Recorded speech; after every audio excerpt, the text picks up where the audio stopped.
Hello? Kita matadya.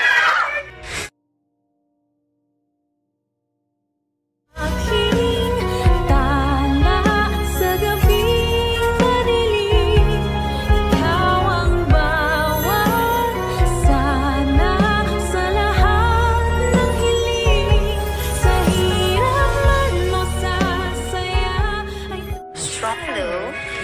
Kita matadya. Ay, grabe talaga ang nangyayari ngayon sa Abot Kamay na pangarap na kung saan nga pinakita na nga ang episode para bukas. O ito nga yung teaser.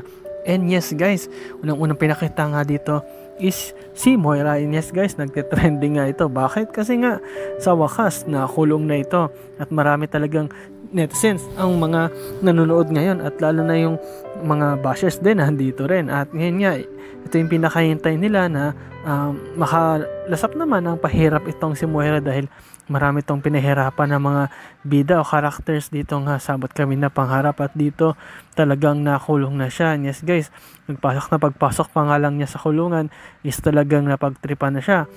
Actually, kilala nga siya pagpasok eh. Sinisigaw pa yung pangalan niya, Moira, Moira, Moira. Talagang nawibirdohan si Moira bakit sinisigaw yung pangalan niya.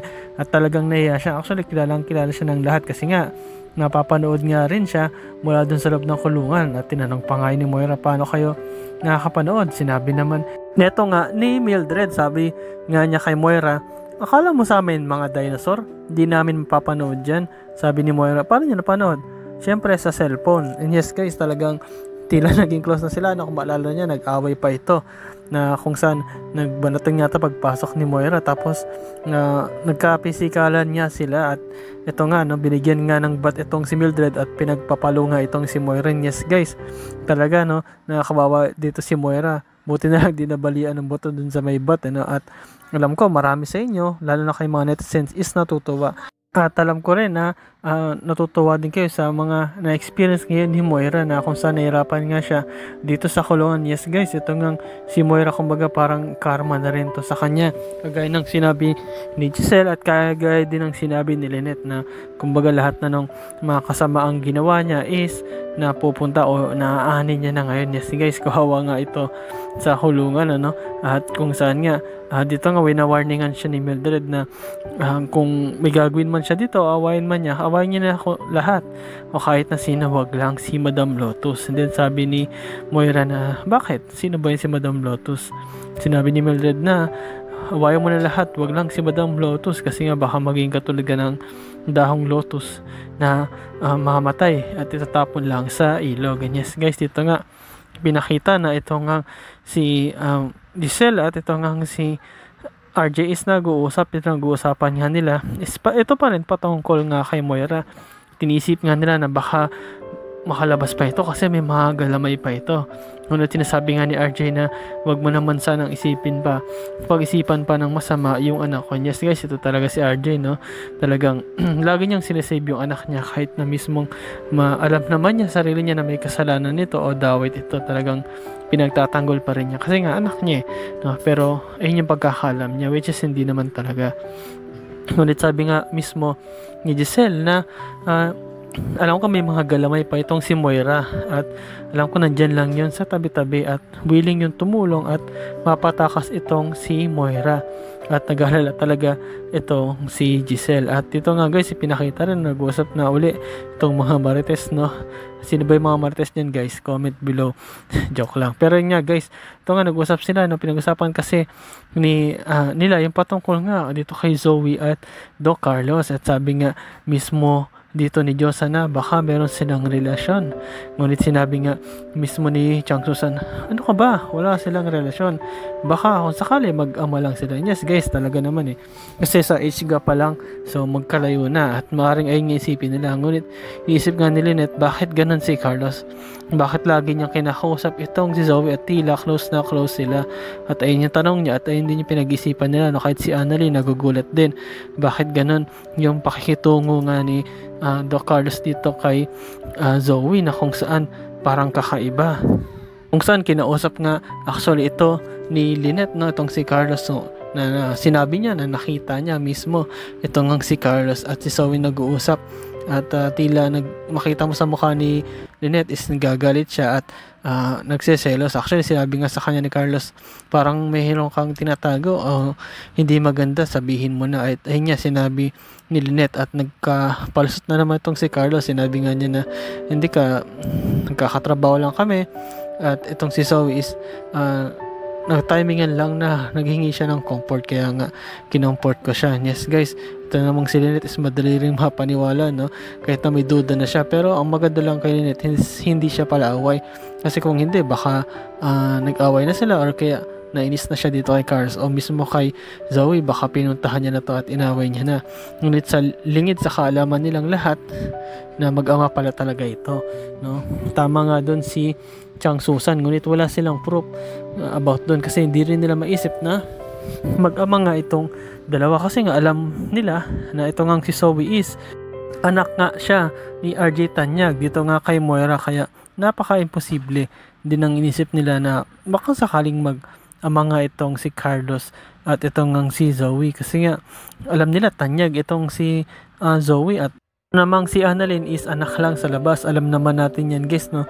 Ngunit alam din naman natin na ang totoong anak ay ito nga si Annalyn, at si Zoe is talagang anak siya ni Carlos. Pero hintayin natin yan guys kung kailan nila malalaman yung katotohanan dyan na si Carlos pala talaga at Zoe is mag-ama. Dito nga ipinakita na ito nga si Moira is actually kasama nga niya yung breakfast na kumakain yung mga nasa kulungan. Ngunit alam naman natin na itong si Moira is may pagkamaarte. Sanay siya din sa pagkain mayaman, kaya yung mga pagkain doon sa kulungan ay ayaw niya, no? Kumbaga ititiisin niya na nga lang daw magutom, at habang nandun nga siya, lumapit nga itong isang bagong karakter, no? And yes guys, ito nga ay si Madam Lotus, at makita mo naman sa kanyang braso na merong tatong lotus, at lumapit siya dito nga kay Moira at sinabi niya hello, at maganda talaga yung vibes niya, yung pagkabati niya rin, no? Hindi naman nakaka-open or what, pero itong si Moira is talagang nakaka-open magsalita, at sabi pa nga niya na pwede ba wag ngayon kasi gutom ako, tumalis ka nga kasi baka hindi kita matansyan. Yes guys, ganun talaga yung pagkasalita ni Moira, at talagang galit pa no? Kumbaga siya pa yung mataas ang boses. At ito na nga yung sinabi ni Mildred na si Madam Lotus ang pinaka-boss niya dito. Kaya nga kahit sino naman siguro kung boss mo tas tataasan mo ng boses, siguradong magagalit.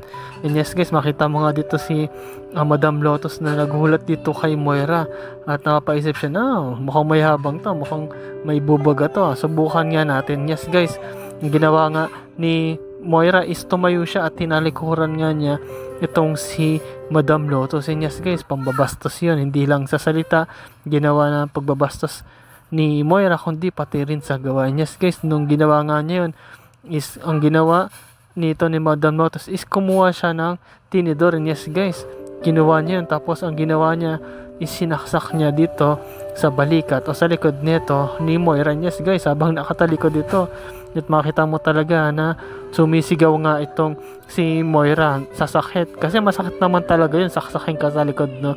Na talaga may galit pa yun. At yung pagkasaksak sa kanya, sinabi mismo ni Madam Lotus na wag mo akong tatalikuran. And yes guys, makita mo dito na si Moira is walang kakampi at talagang bumagsak siya dun sa sahig, no? Pagkasaksak sa kanya, boy pa naman, pero masakit yung saksakin ka sa likod, no? Tapos pabigla pa. At makita mo dito na itong si Madam Lotus is talagang matapang, hindi lang sa salita kundi lalo na sa gawa. At totoo nga talaga yung sinabi ni Mildred na kung may kakalabanin ka dito, kalabanin mo na lahat, awayin mo na lahat, wag lang si Madam Lotus.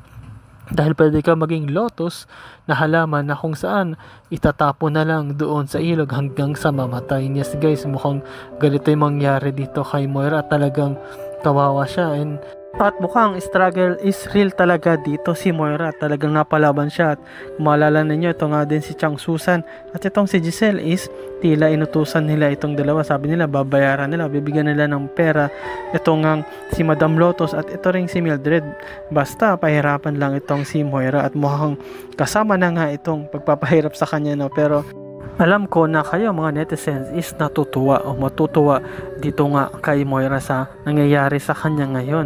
At yun nga guys, no, abangan natin talaga kung patuloy ba na maghihirap o mamalasin dito si Moira, o baka naman makagawa pa ito ng paraan para makatakas o makalabas.